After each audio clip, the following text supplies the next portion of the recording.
تفصیلات آپ کو بتا رہے ہیں۔ 21 جون کا دن شمالی نصف کرے میں سال 2024 کا سب سے طویل ترین دن ہے۔ اس حوالے سے چیف میٹرولوجسٹ سردار سرفراز کی جانب سے بتایا گیا کہ آج اسلام آباد میں دن 14 گھنٹے 32 منٹ کا ہوگا اور رات 9 گھنٹے 28 منٹ کی ہوگی۔ سردار سرفراز کے مطابق کراچی میں آج دن 13 گھنٹے 41 منٹ اور رات 10 گھنٹے 19 منٹ کی ہوگی۔ اگر آپ پہلی بار ہمارے چینل پر آئے ہیں تو سبسکرائب کر کے بیل آئیکن پریس کریں۔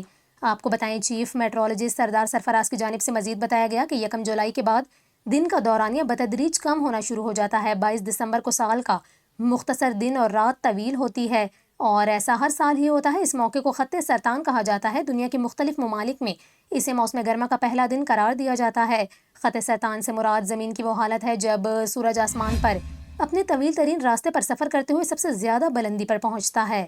ماہرین فلکیات کی جانب سے بتایا گیا کہ 1 جولائی کے بعد دن کا دورانیہ کم ہونا شروع ہو جاتا ہے۔ 22 دسمبر کو دن اور رات کا دورانیہ تقریباً برابر ہو جاتا ہے۔